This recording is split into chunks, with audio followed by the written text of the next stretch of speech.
All right, everybody, welcome back to another episode of the Podcrastinators. Today we watched MK Battle of the Realms, a Warner Brothers animation. If you don't know, they do a bunch of DC stuff and Mortal Kombat animation, but not as much Mortal Kombat animation.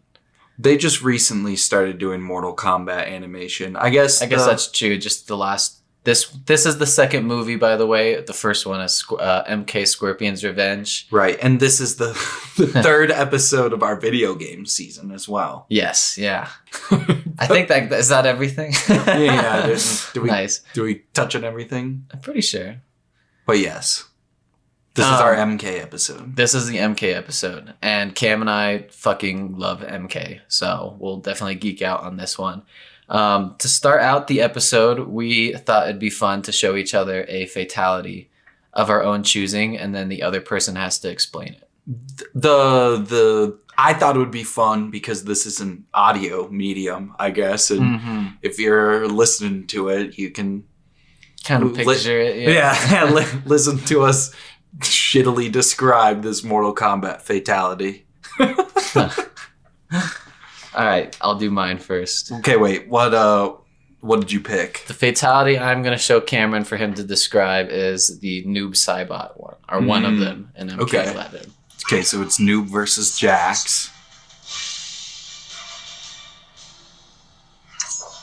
He's raising up his two scythes, and portals have opened on both sides of Jax. And the scythes have gone through, ripping onto each of his limbs, and then he gets ripped apart by each of the scythes. Hell yeah. Okay, I picked Sector's second fatality from Mortal Kombat 9. Alright, so he sends out a little trap beacon that attaches to him, and it extends up and just rips off every one of the appendages, including the head, into like a pole. This one's called the Scarecrow. I've never seen that one. That one's fucking hilarious. Yep. That's a great one. Fuck, I should replay the 9. As soon as Sector was on screen during this movie, I was like, yep, I want to show Connor the Scarecrow fatality, but like have it be on the podcast somehow. Hell yeah. All right, that was our dumb little game. All right, I want to say really fast.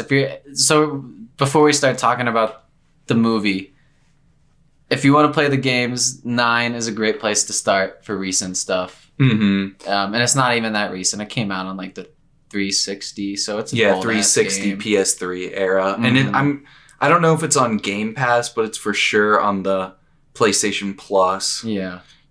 I was thinking about this. Should we save the actual Mortal Kombat game talk until the end? Like, let's like get through the movie. Let's try and stay on track a little bit. Okay, fair. So wait, would you recommend this movie?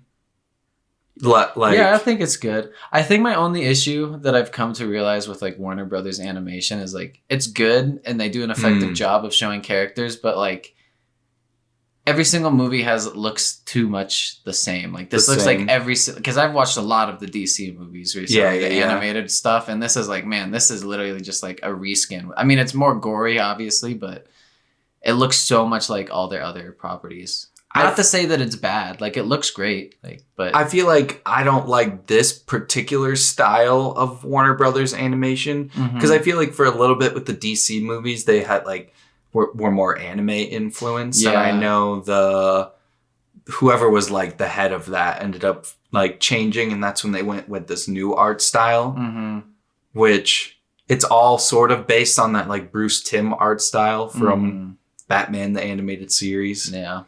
But I don't really like this particular art style. Yeah. I don't like the like thick lines around the character outlines, and I don't like how like the characters' faces look. Like they have weird cheekbones. Yeah. And like the weird intense shadows of like the really thick black lines just look weird on faces. Like the cyborg characters and the ninjas looked really cool. Like everybody with a mask on, or like That's the better. Tarkatans looked cool. Yeah. But like the actual human faces didn't really do it for me. But the actual like outside of like the art direction, the animation was really fucking good. Like there was a lot of great fucking fatalities. I liked in the first movie they didn't do as much with the characters and their move sets. But I feel like I've like for every fight with each character, I was like, oh yeah, they like did their signature move. Or... Like even fucking Shang Tsung did like the upwards lifting projectiles, the 3 balls out of the ground. I was like, that's neat. I agree. For me, I think I would recommend this if you're a fan of MK. Yeah. Maybe if you watched, if you're a fan of animation and like the Scorpion's Revenge one, which follows the plot of the first Mortal Kombat movie. Yeah. I think like any great property, like you watch one Batman thing, you watch one anything, like just in and of itself, it's like, the coolest part is like the whole picture of it, you know? Like you think of Mortal Kombat and you're like, shit, like you got Jax out there, like that, all the different realms, like the fucking Shao Kahn's daughters, like there's just so much stuff to pull from. 11 games of fucking history. How come they don't do this in live action? Like get someone that clearly like what was your opinion on the live action Mortal Kombat movie? It was alright. It wasn't awesome. Yeah. They were like, we're going full brutality with this movie, and then like Kung Lao did the one scene where he like cut somebody in half. That was the it was like really. the buzzsaw scene. Yeah, where he like pulls him into it. Yeah, no, he like glides into it. I don't know, but he gets cut in half. And like that was it. And they're like, wow, you really went up with the brutality in this Mortal Kombat movie, didn't you? Like I don't know if it's like because there's so much money on the line, they don't want to take a chance with like having somebody that worked on the game like come in and help a little bit. Do you think that'd be a hard thing to cast though? Like how many actors want to be like, I want to get my like realistically they're not Mortal Kombat fans and they hear about this movie, they're like, all right, we want you to get ripped in half and like be brutally humiliated, and then like I feel like a lot of people would be like, I don't know. What? No. You don't think so? I feel like to get like what if it was like a Warner Brothers movie though? You're getting paid like millions. I would get ripped in half for $1 million. Not for real, like some CGI ripping me in half. Of course. I guess that's fair. If that was like your big screen debut and you're like, I'm in a Mortal Kombat I guess let me rephrase that better. I guess it'd be a weird thing to like if you didn't know about Mortal Kombat and you read that script, you'd be like, what the fuck is going on?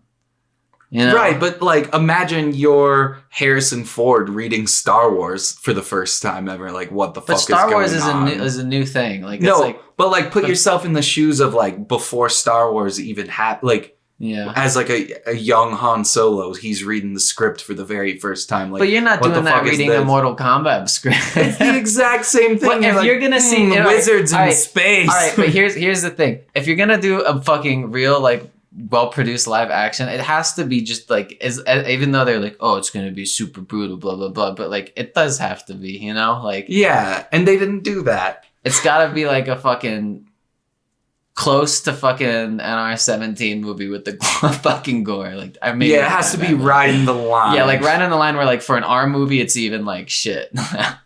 But like Saw got away with it. Like give me some like it doesn't have to. I don't know. What if that'd be interesting. Like a Saw. Yeah, dude, the people who worked on Saw should make fucking Mortal Kombat. Yeah. That'd be sick.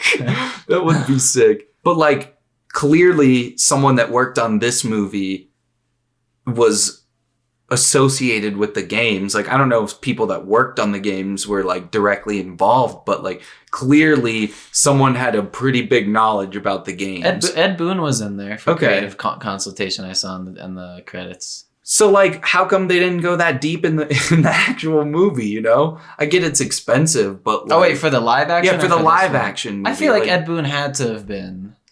Right, but like involved. They don't really like get super deep into the lore like they do in this. They add that new shitty character. Yeah, why'd they do that? Yeah. Why they literally just make this but live action? You could do this animated movie shot for shot. The Marvel Easter egg for Johnny Cage.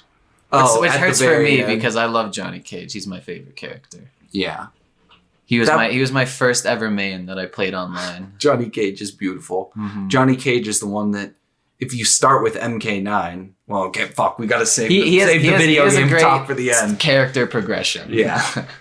One of the best in recent, or all of MK, honestly, in the recent games. That's why, okay, can I say really fast? If you're ever interested in Mortal Kombat, just for the story, also the gameplay is fucking awesome. You can get really into it. 9 is great place to start because it's basically like the new starting point. They rebooted everything. And that's what anything that most people now are talking about Mortal Kombat or referencing like this storyline. Yeah. They kind of reset everything with 9, and it's a good jumping off point for the series. And then 10 is a great game competitively. 11's a fun game competitively. I don't know if it's a great game competitively. I'm not here for the competitive aspect of this. Yeah. I'm here for the lore, Connor. The lore is fucking... It's Mortal Kombat is one of the coolest fucking video games because it's the only fighting game where people buy it for... It's the only fighting game that markets itself completely off of its story, you know? Yeah, it's like so that. cool. Like, even though I love the multiplayer side of things, like when I hear Mortal Kombat thing, I'm like, oh shit! Yeah. Like, what the fuck's happening now? Like, what? Exactly. Okay, back to the movie. Yes, we'll get more into the video games after. But that's just my initial thoughts going in. Is like they could make this animated movie live action, shot for shot, and I would be completely fine with that. Yeah, just maybe. You know? Yeah, I agree. Why can't you do that? Well, okay, I say that, but also the Last of Us show just came out, and it's pretty 1-for-1. Like, as someone who's played the game a lot, or I mean, I'm sure even like people who played on their first one are like, I remember that line. Yeah, and like it's like.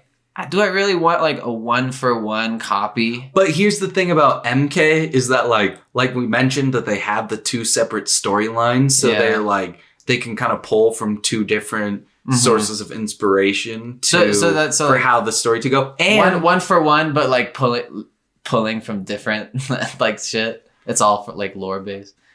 Wait, what do you mean? You're saying not like 1-for-1. They base it off of MK9. They like have stuff from MK9's other shit. Yeah. And the thing is with 1, 2, 3. Most of the ones before 9 didn't have cutscenes. It was mostly just in the endings. That was the only time you got any of the lore was in the endings. Yeah. So like a lot of the events from the games like are never they never actually like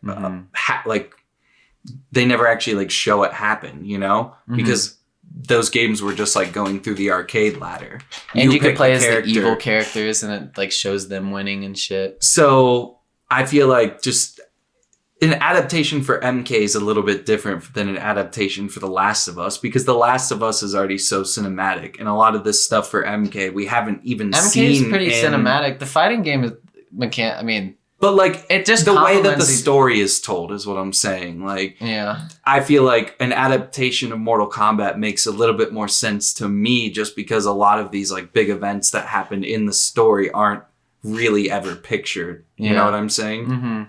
So that's fair. Okay, so the movie starts with Raiden finding baby Liu Kang about to get killed by Tarkatans. Whack. Yeah. Whack scene. Why?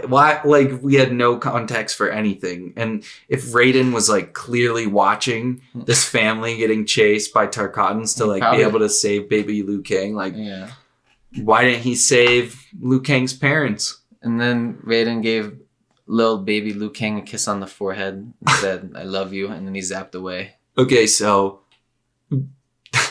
this is a spoiler for the end of the movie, but this just randomly popped in my head. So there's a flashback where Liu Kang's like, Raiden, why am I the chosen one? And he's like, because I chose you, Liu Kang. Like, you were the only one that had like terrible things happen to them, and you like didn't blame anyone. Do you think Raiden was like letting babies' parents die so that he as a test to see like which one of these turns out good, and like I'm gonna choose the best one? Yeah. It's kind of fucked up, Raiden. It is kind of fucked up, Raiden. Are you a big Raiden fan? I've never really liked Raiden that much. I think Raiden's cool. He's cool, but he's not like, I don't like, compared to other characters, he's like mid for me. Yeah, he's always just like, he's like the Yoda character, you know? Like, yeah, but Yoda's fucking way cooler. Yeah, Yoda is way cooler. But have you ever seen Highlander from the 80s? There can be only one. No, I haven't. You should. It's awesome. Yeah. But the main character from that movie plays Raiden in the live action movie.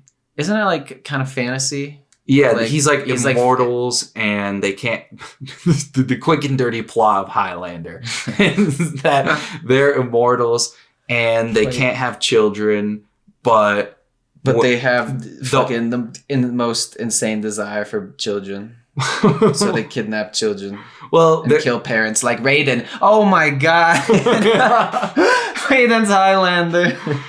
So they're immortal, but they can't have children, and the only way to kill another immortal is to decapitate them. And once there's only been one, then they can have children and they can grow old and finally die. So like that's interesting. They're trying to be the last one so that they can like have a family and be happy, they can like actually die, actually have a life. Yeah. Damn, that's kind of cool. I like that concept. It's really cool. It's been on my list for a while. Queen does the soundtrack in that movie. Interesting. It's solid. Interesting. And the guy that voices Lex Luthor and all the DC animated stuff, Segway, plays the villain. Damn, okay. Yeah, he's also the voice of Mr. Krabs. Bro, Lex Luthor has been done so dirty in the live action universe. Fuck Jesse Eisenberg. Nobody knows how sick Lex Luthor is. Yeah. Fuck Jesse Eisenberg, that's what I gotta say. But a new tournament begins. The main plot of this movie is a new tournament. Raiden and Shao Kahn decide to go to the Elder Gods and say, all right, we want to have one final tournament, and whoever wins this, like, we either take over now or NetherRealm can never try to take over Outworld. Earth. Or Outworld, sorry, yeah. NetherRealm's like hell. Yeah. Outworld can try to take over Earth, which is Shao Kahn's deal. He's trying to take over all the realms. And then, in usual fashion, everybody is randomly paired up and you watch people get slaughtered. Yeah. And in the background, Scorpion and Sub-Zero's brother, who is the new Sub-Zero, are trying to stop Shinnok. Yep. Yeah, Shinnok from reviving like this super crazy, ultra powerful The one being. And we're victorious in the tournament. And Liu Kang wins. Good job, Liu Kang. Raiden gives up his godhood and gets killed. Yeah, Raiden gives up his godhood to enter the tournament to kind of help out the humans. He gets skewered by Shao Kahn. Mm-hmm. All right, what was your favorite fatality in this movie? Oh, there were some good ones just because... I could tell you mine right off the bat. It was the only one that I was like, whoa. What one? It was the one where Stryker gets taken over by Shang Tsung. Oh, and got his head ripped up. Shang Tsung takes over his body and then like backs him up into this huge spike, and then he grabs his head and rips his own head off with his body. I think Shang Tsung has a fatality like that in 9. Mm-hmm. That's what I liked is none of the fatalities really caught me off guard just because I've seen them in the game since they were all references, you know? Yeah. I do like the one where Shao Kahn rips the person in half with his bare hands, but he kind of starts it with Kung Lao's I like how they had Gamora. They didn't have Melina, bro. Katana. You said Gamora. Not Gamora, fucking... Katana. Not Katana. Devora. Yeah. They did have Devora. That was a good... See, that was close. Gamora and Devora. Yeah, it rhymes. Well... I don't know. There were some weird parts of the tournament that it was like, I feel like Outworld should have been like really savage about the fights. Mm-hmm. When Devora fought Johnny Cage right at the beginning. He had plot armor. Yeah, like they just let Johnny Cage survive just cause. Like he didn't even get beat up that bad. Like Raiden got beat up. Raiden won his fight and got beat up way worse. Yeah, true. Like, I feel like Devora would have killed Johnny Cage there. I don't know why she didn't. There were some fights where it was just like, same with like Katana had plot armor too when she like revolted against Shao Kahn. There's no way he's getting respect as this crazy Katana dictator. was so shoehorned in. Yeah. Katana was like, she's a good character in 9. Yeah. I feel like Shao Kahn like should have murdered her right there, like for disrespecting him. That's what Shao Kahn would have done. Yeah, that's what Shao Kahn would have done. In front of the entire crowd, she stabbed him and spit in his face, and then he doesn't lose to Sonya right after that, but he doesn't kill her either. Like, I feel like Shao Kahn definitely would have killed her there too. I want Melina Khan. I love Melina. Melina's so cool. I like in the games I like being annoying with her like teleport drop move. I get punished all the time for doing that. Yeah. She's a very punishable character if you block her right. The only teleport move that fucking bugs me is one of Raiden's. I guess in only 11. My only real experience is with 11, but the other ones, like Noob Cybots, is great because you can get the uppercut crushing blow if you block it, and you just hold back. Yeah. Or down, I think. I don't know. I think it's down. Oh, wait, no. In Mortal Kombat, you have the trigger. I forgot. It's not like all the other ones. God, I love that mechanic. More games should have that. I forgot to talk about this when we were talking about the character design, but one of the things that also really put me off about the designs was Shinnok's teeth. Like, I don't know, they just like looked too big for his mouth, and I couldn't stop looking at Shinnok's teeth. And I tried to look at any of the other characters, because Shinnok's at the very beginning when he like revives Scorpion, and it like was so off-putting to me, and I was like, okay, I have to look out for characters' teeth to see if it is as weird. Yeah. And none of the other characters bugged me. I didn't notice that. It was only Shinnok. I did not like his teeth. What weirds me out personally? Fucking Scorpion's eyebrows. Yeah, Scorpion's eyebrows do look a little weird too. They're like kind of like alligator skin, I guess. Yeah, they doesn't scaly fit. Almost. Was Reptile in the first one? I like all the ninja palette swaps. I don't think Reptile was in the first one. My favorite thing about Mortal Kombat is just the palette swapped characters. Yeah. Normally I would think that was lazy, but just all the ninjas, Smoke. All the female ninjas, all the cyborgs, like they're all so cool. It was cool that we got to see the cyborgs in this movie. Yeah, the cyborgs are cool. I felt like they took a lot more liberty pulling from the games from this one than the first one. They had more fun with it. That's always how it goes, right? You have to make the first one a bit more accessible for the general audience. Yeah. And then the people that come back just get full lore. And that's also the cool thing about Mortal Kombat too, is the merging of all the different genres. Like, you have ninjas, you have cyborgs, you have military, you have demons, you have thunder gods. Mortal Kombat's fucking awesome. It's crazy to me too that it started as like a Jean-Claude Van Damme game. Yeah. And then no, it was a Bloodsport game, I think. Yeah, something like that. And then they lost the rights. But no, I think I don't know if it was based directly off of Bloodsport, but that's the movie that Jean-Claude Damme fucking does the split nut punch. Oh, does he actually do that in the movie? It's a fucking awesome movie. I've not seen that movie. It's fucking incredible, dude. Okay. There's some good actors in it too. I forget their names, but you have to look at it. But then they lost the rights to Bloodsport or whatever it was based on, but they still had like the Johnny Cage model, and they just adapted it from there. Yeah. His whole it's literally just Jean-Claude Van Damme out there. It is. It's beautiful. God, Mortal Kombat's so cool. Let me look at my notes again. Bloodsport's a weird movie. Yeah, so that's another piece of trivia if you didn't know. If you like MK, that's what Johnny Cage is based off of. At the end, one of the things that I think another like MK missed opportunity in this movie was when Shinnok is assembling all the pieces for the one being, and like the demons are ripping apart the cyborgs. Yeah, dude, the cyborgs would have kicked their ass. And in the games, they substitute blood for like oil with the cyborgs. So I feel like it would have been cool to have the demons like bathing in the oil. Mm-hmm. And then they could have been lit on fire or something. That would have been cool.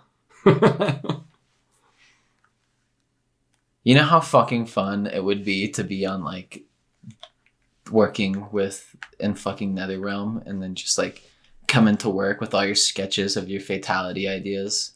Yeah, that'd be pitching so, fatalities. Yeah, pitching. Yeah, just getting a group together and being like, "Oh shit, that one would be sick." All right, how can we make these characters kill each other in incredibly graphic ways? Wasn't Mortal Kombat the reason that they started the ESRB? No, I think it was this live action like house game thing.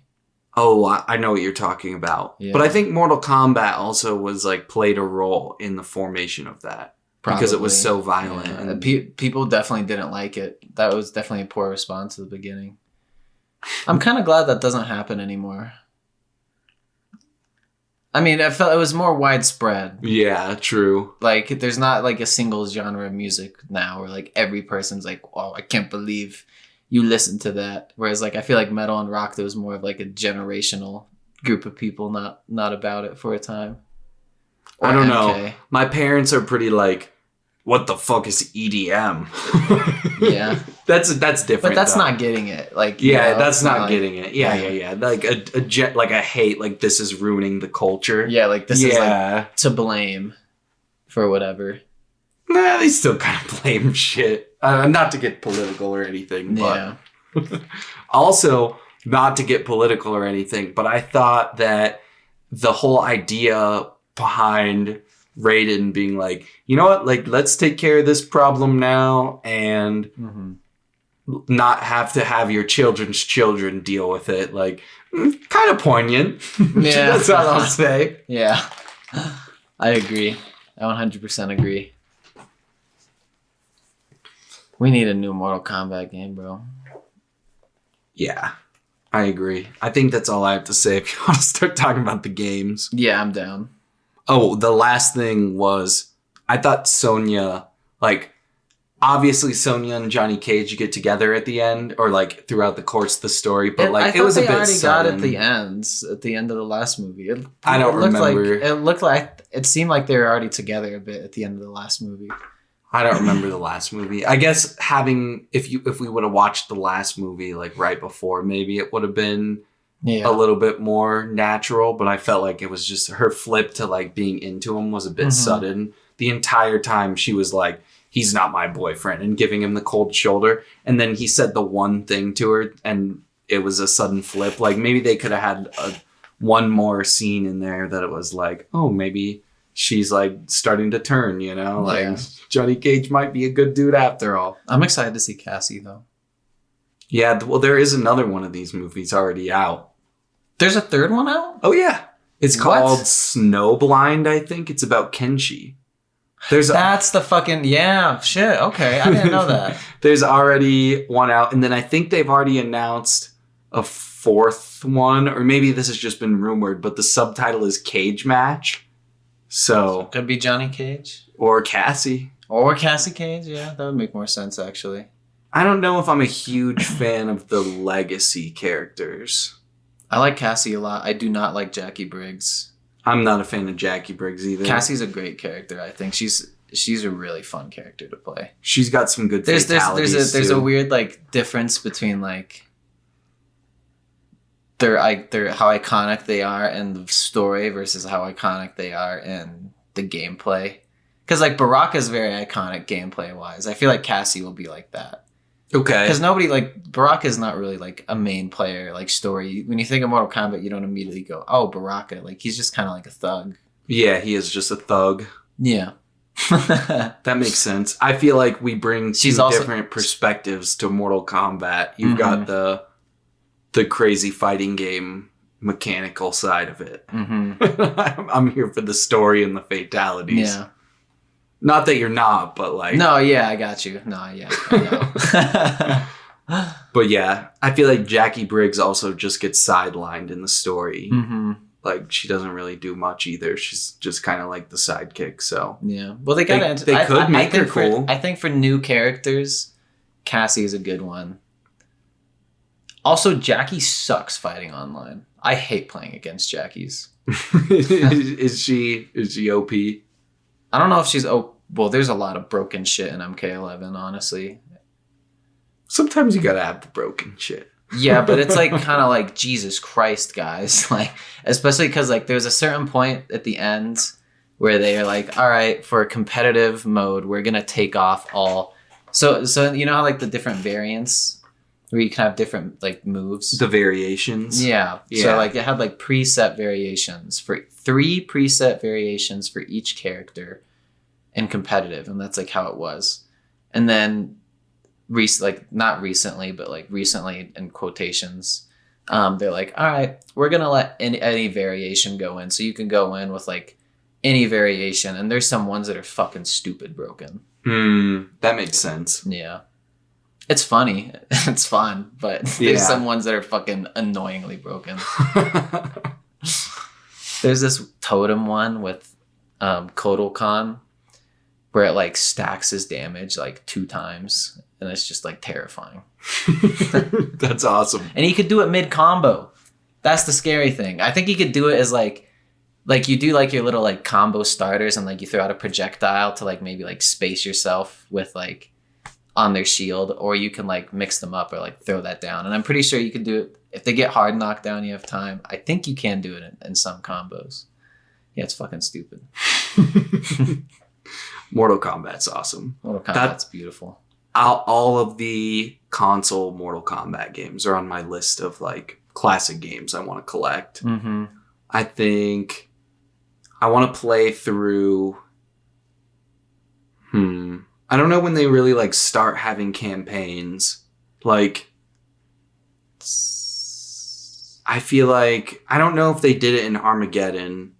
Armageddon is like weird because you can create your own character on that one, and that one was also. It was on other consoles like PS2 and GameCube, but yeah, I think they also made like actually, I don't know if it's on GameCube because there's a Wii port. Can you play Mortal Kombat 9 on the PS4? Yes, but you have to stream it through the PlayStation Plus service. Yeah. Well, at least they have 10 on there. You can buy it for the PS3. They also might have it on Steam, maybe? I'm not sure. Maybe. But it's so cool. I love, like, it starts out in the middle of Armageddon, and then, like, Raiden has to call back to his past self and, like, show him what happens. Yeah, so that Raiden they can just has, like, that future. Knowledge. Yeah. And then Liu Kang. That's when Raiden is cool, is when he has, the future knowledge. Mm-hmm. And then Liu Kang and Katana are hitting it off. And Johnny Cage is like, what the fuck? It's awesome. It's super cool. Is Devorah in 9? No. 10 was her debut. An awesome one that is not necessarily liked by the community, at least story-wise, was DC versus MK. That one's pretty awesome. Yeah. I do like that one. I think Kevin Conroy's Batman in that game, too. Really? Do you think they're going to do another Injustice thing? Because competitively, those games were shit shows. I wouldn't mind. I would play another Injustice. They're cool games, but like competitively, they're fucking annoying. I like the inclusion of how they did the skins and the armor, the different armor you could get for the characters. Isn't it fucking lame though that you can go online and then like you just get by the game and you go online and someone comes into the game and they have like this crazy Batman armor with like a Green Lantern shit and it's like level 50 and you're like, holy shit. Maybe if I honestly didn't play too much of Injustice 2 because I didn't like that whole system with the superhero stuff. Like, well, we're getting back into the superhero it's nether realms. But what I love about like at least superhero games specifically is all the skins. Like you have so much history of comics and stuff that you can pull from, and then they just completely got rid of skins with like at least skins that you could like make classic. Like Injustice 2, you I don't know if they have animated Batman, but they have like New 52 Batman, Nightfall, like that's why I'm there for the superhero games, and that's why I didn't play that much of Injustice 2. I love those games, and I have fun playing them. And I would never play those ones competitively. MK's a different story because it's fucking MK, you know. But if they announce whatever NetherRealm fucking announces next, it's gonna be my next game when it comes out for God knows how long. Yeah, it's gonna be awesome. They just have like. Because in terms of 2D fighters, they fill the gap for realistic fighting. Tekken, I guess, is kind of, like realistic looking, you know, not realistic fighting, but like, like there's a level of realism like trying to be achieved. Because like Street Fighter, I feel like looks honestly a little weird nowadays. Yeah, the new one doesn't look that. The new one looks interesting. I haven't seen much of 6. Wasn't 5 not really that well received. People didn't really like. Yeah, Street Fighter they liked 5. 4 more. Yeah, I'm not a big Street Fighter guy. I did on the Tekken side. I did watch. There was like a video that popped up in my feed that was like explaining the Tekken lore because like Mortal Kombat, all of the story is told. It is told through like endings and stuff. Like, so a lot of the actual events that happen in the game you don't really see, or what you do see is not always necessarily canon. So it's hard to like kind of piece together what the story is. And I watched this entire video on the Tekken lore, and I might pick up Tekken 8. It's kind of interesting. Yeah. Like the actual story of Tekken is pretty cool. Tekken's a wild game. Yeah, I don't know. They have like there's so many fucking inputs. It's crazy. Yeah, I mean, it's like it just adds different levels of like reading your opponent. Like, interesting. Is he gonna roll left? Is he gonna roll right? Because it can go that way. Mortal Kombat vs. DC also has that kind of system. Is like with the like that 3D arena. Yeah, the 3D arena. It's kind of cool. Yeah. I definitely like just Virtual the 2D. I think Virtual Fighter is the other one, right? I have no idea. Yeah. Fighting games are cool, though. I'm not that good at them, but... Your Joker could still beat me sometimes, bro. Fuck Joker. That's what I'm saying. Like NetherRealm sometimes is like, guys, Jesus Christ, what is this character? Yeah. I don't know. I do maybe... It's a small critique, though. NetherRealms, I love you. I think that they should do... I don't know if it would ever happen with licensing agreements and deals, but I would put if they did like a DC versus Marvel game, like that would be awesome. I don't think Capcom has the exclusive rights for Marvel characters anymore. I think that went away. There has to be... dude, a Marvel and DC would be so sick. I feel like that you could have such an incredible roster. That'd be so fun. It would make so much money. It would make a lot of money. I don't know if it would ever happen, but I think NetherRealm should do it. They're working on something. They have to be. They have to be. Aftermath came out like 3 years ago. The expansion to MK11. I think so. And MK11 came out like... MK11 is old. MK11's old now. Yeah. It's like 2019, I think. It came out... That's one of the... 2019. Maybe, so 4 years, yeah. That's one of the interesting things about, like, as games get more...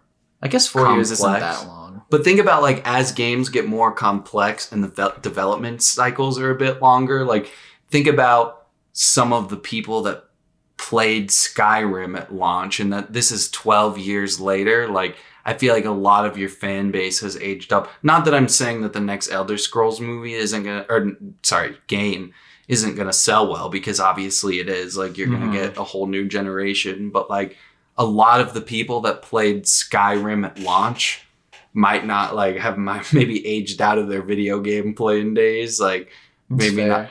Like you're losing your like main demographic because the development time is taking so long. I don't know, but I feel like it has good staying power. Staying power, and especially with Skyrim too, they like re-release it on everything. Mm-hmm. Like, I do want to play the new Elder Scrolls game. I've never played. I started playing Skyrim and it didn't really grab me. Maybe I've mentioned this before, but I like third-person games more. I think I don't know if I've mentioned that on the podcast, but I agree. Third-person games are preferable to me, but I liked Skyrim.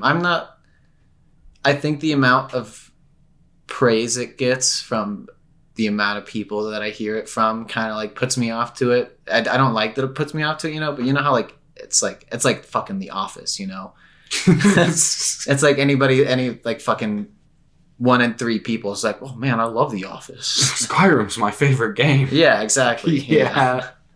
Okay, that's fair. I could see it. But it's a good game. I've never thought about Skyrim like The Office. I don't know if I'll be able to unmake that connection.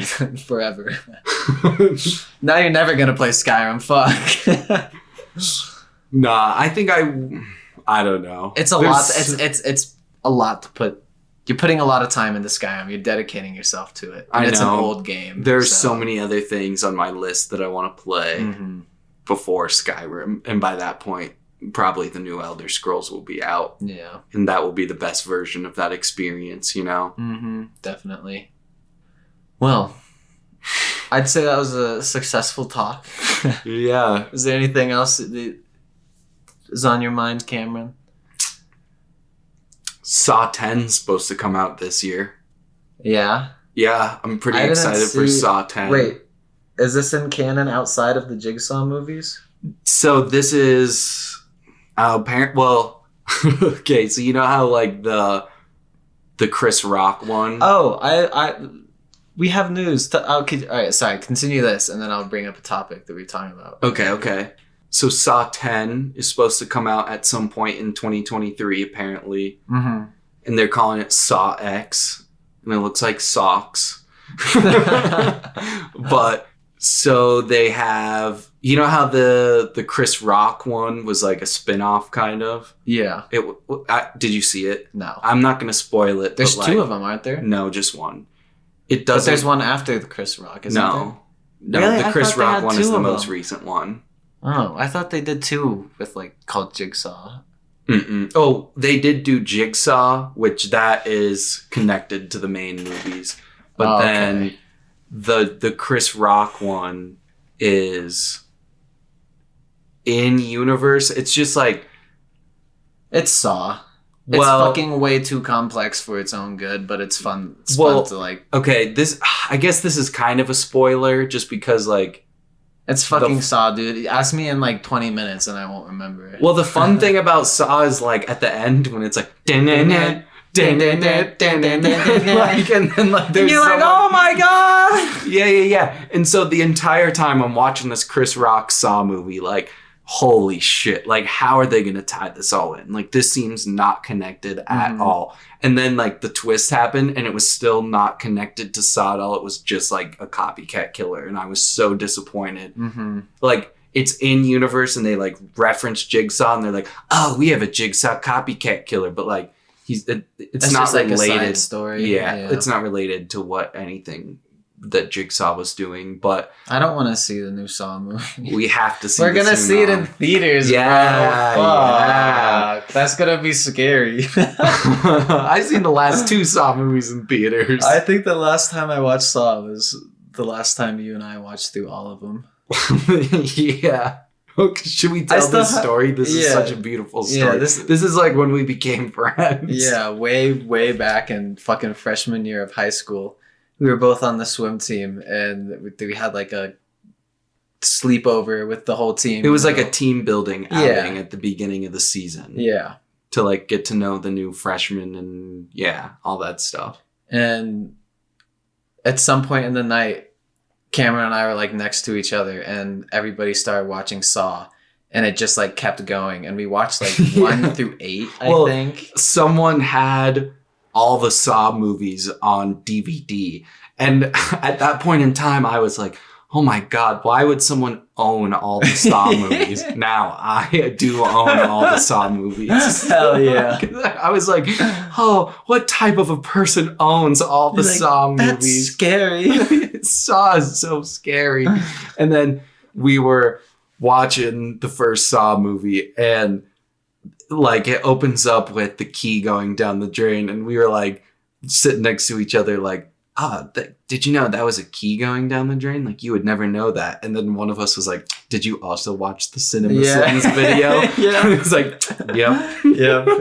And then, yeah, start of a beautiful relationship. I remember after that night, so after Saw 3, and Saw 3 is the most, like, brutally graphic one. Like, Saw 3 is definitely the darkest and has the most brutal traps. Is that the one with the crucifix that like twists his arms? Yeah, and the rib cage getting ripped out as well. The crucifix rib cage thing. Yeah. Oh, they have. I guess there's a lot of crucifix. I mean, I don't know if there is. It's more that one's called the Angel. Because the Angel. Yeah, but it's like that trap was crazy. And doesn't she have to like stick her hand in a thing of acid to get a key to get out? But like it wasn't actually a jigsaw trap because it was unbeatable. She was just dying anyway. Yeah. Because she does end up unlocking it. Mm-hmm. Spoilers for Saw 3, a movie that's super old, but it's like an inescapable trap. Gore is such a crazy thing because in MK, it's fucking sick, and you're like, it's like the context. Yeah. And then in Saw, there's some ones that are like, what's the one where like there's the guy, his whole back is skin to the car seat, and then there's the guy underneath the car, and then there's the guy connected to the car in the back.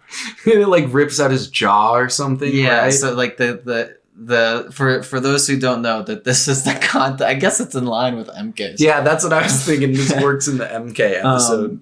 And it's in one of the later Saw movies, but this guy his whole like back is like super glued. I think it's Saw 6. It's 5 or 6, I think. Possibly 5 or 6. His skin is completely glued to like the back of a car seat, and he's in this car, and the car just starts going, and he's too far away to like stop the car or something.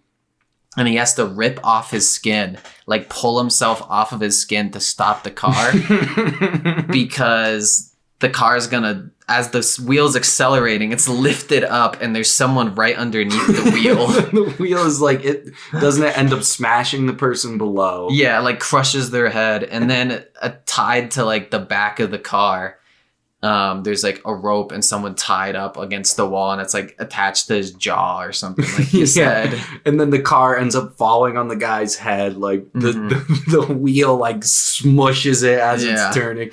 The dude's jaw gets ripped out, and then the car crashes, and he just gets flown out from his seat, ripping all of his skin off. Yeah, so but fucking like whoosh. But I will say, after Saw 3, it does. Well, okay.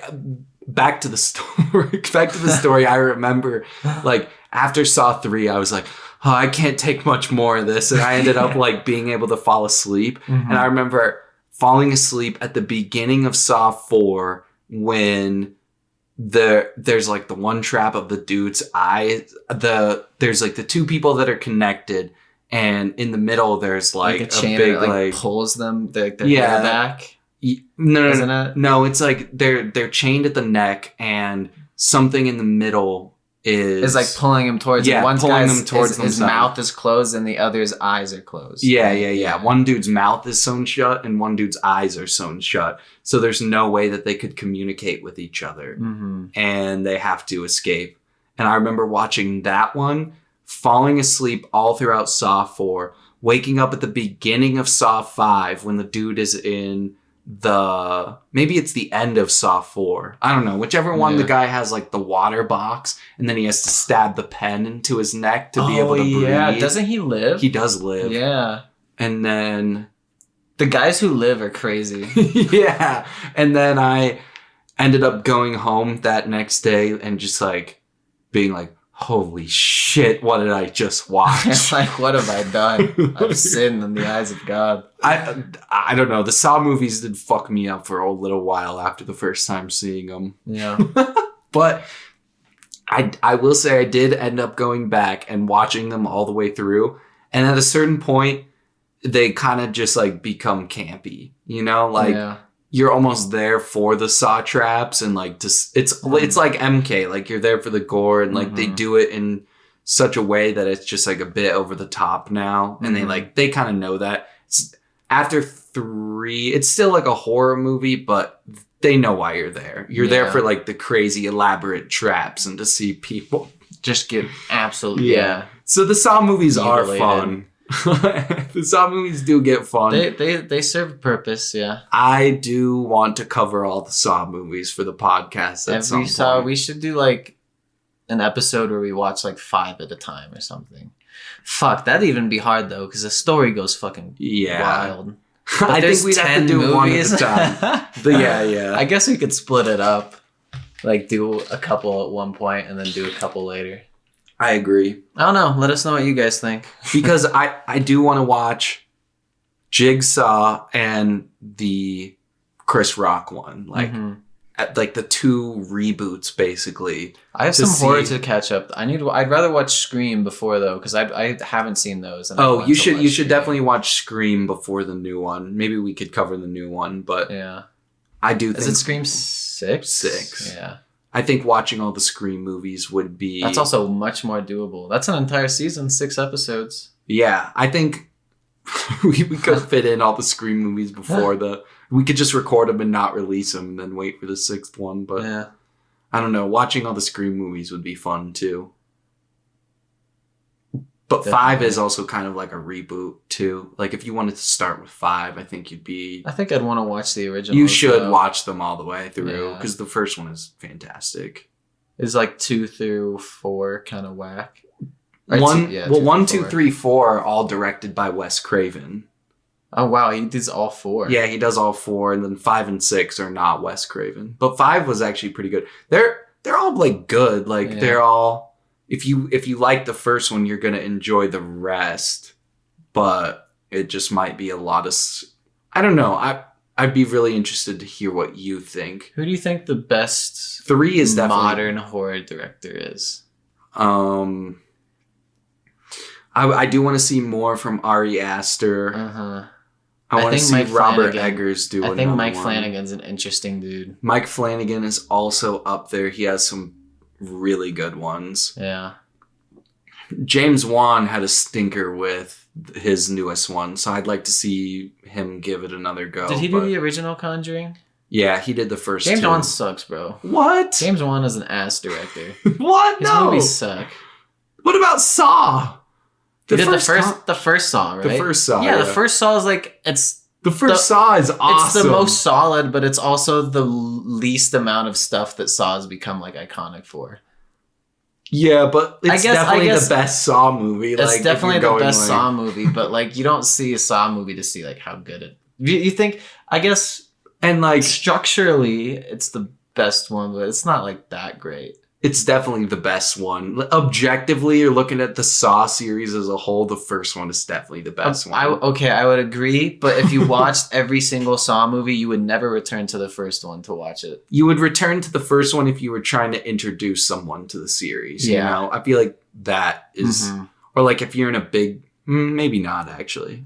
I don't know. I think The Conjuring's pretty ass. You don't like The Conjuring? I like The Conjuring. The Conjuring's solid. Okay, well maybe I need to rewatch the first one. The new one was ass. There's 2 other new ones, isn't there? There's a third. The third one just came out. The second one and the third one are awful.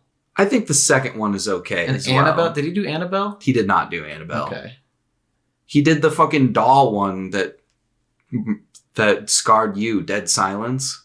Oh, and that movie, really? Yeah, but he also did Fast and the Furious 7 and Aquaman.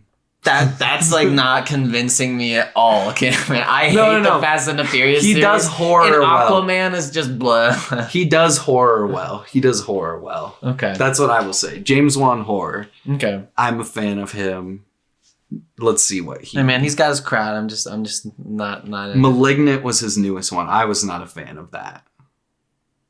I wasn't a huge Malignant fan, but it was all right. Yeah.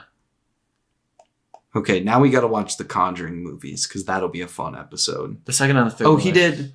What? The first one. The first one's good. Yeah, I will say I remember liking the first one, but I don't think I don't know. I'd have to rewatch it. But the second and third one, I remember being really fucking bad. He did Insidious as well. Those are pretty all right. Those are all right. Those are. But that's what I think about all his movies. I'm like, Aquaman is all right. Fucking Aquaman's trash. Saw is honestly. Saw is awesome. It's all right. Saw is all right. Awesome. And then Conjuring's all right. What's the other one? Insidious. Insidious is definitely all right. Like he just makes like mediocre movies, I think. No, I feel like they're good. Like they're pretty. Okay. We've had this conversation before, but like in my opinion, what makes a good horror movie is a scary one. Yeah. And I think Insidious and The Conjuring, at least in my opinion, were pretty scary. Mm-hmm. That's why I like him. I feel like he makes scary movies. Mm-hmm. Okay, that's fair. Except for Malignant. I should have Maleficent. rephrased. Mike Flanagan is good though. Maleficent. What's malignant mean? Evil. It's like Malignuts. Malignuts. All right, we've been at it this for a fucking hour. Thank you so much for listening, guys. Wait. We gotta say what the next one is. What is our next one? Oh wait, it's Mario. No, it's not Mario. I don't know what our next one is. It actually might be Silent Hill. I think it is Silent Hill, baby. Silent Hill. Do you know which one? The first one. It's just Silent Hill. The live action big budget one. Watch the live action Silent Hill in preparation for the next video. Goodbye. Thank you. Bye.